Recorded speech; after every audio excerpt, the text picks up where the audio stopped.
Some of the core principles that we've tried to incorporate are the sense that that there's strategy and tactics working together. That there's sort of dual nature to the game, where you go and you go on missions that are highly tactical in nature and that involve a squad, and then go back to a base and make decisions about long-term growth and choose how you're going to fight the war.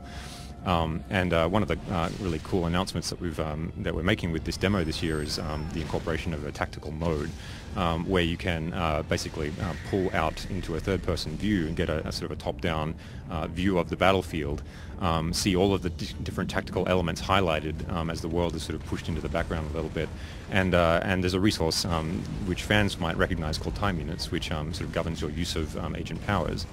You can recruit a large number of agents and use them in a bunch of different ways, but commonly you'll be taking a couple of them out with you into the field. They all have individual names. There's a class-based system there, and they have different powers which you can purchase and upgrade over the course of the game.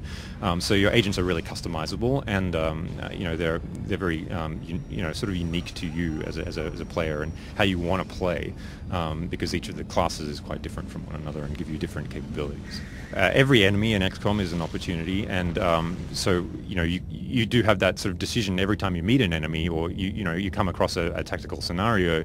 There's going to be elements at play which the harder path might be to do the thing that's going to ultimately get you the more power, or you could just destroy all of the alien equipment in the scene and just resolve it very simply.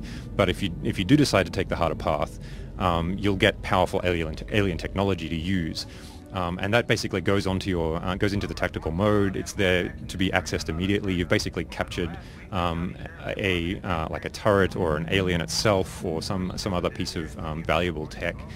And once you've got it, you can then deploy it immediately. But if you want to hold on to it, that's really valuable too, because once you get back to the base with that thing, it'll sort of be boiled down into its core nanotech constituents, and you can use that to fuel your long-term growth. So you can out of that comes new agent powers, new agent equipment, new player tools and weapons.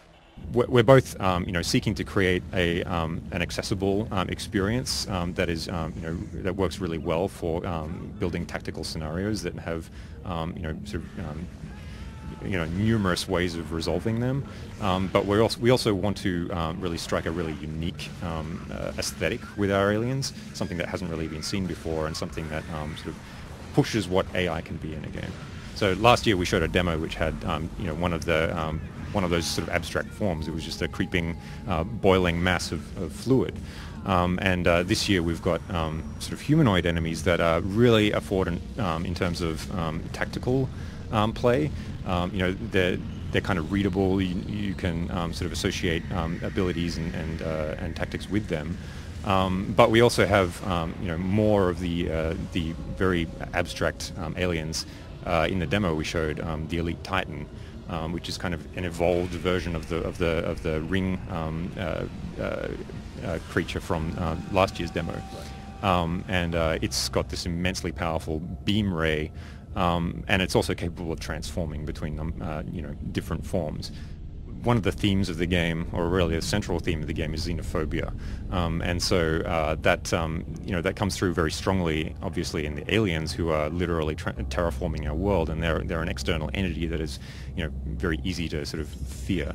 But also in terms of the narrative, the people that you work with, the era, it was a time when the idealism of the 50s was kind of being transformed itself as minority groups and so on were having their voices heard for the first time, and so it's a very rich basis from which to draw compelling characters and conflicts and things like that.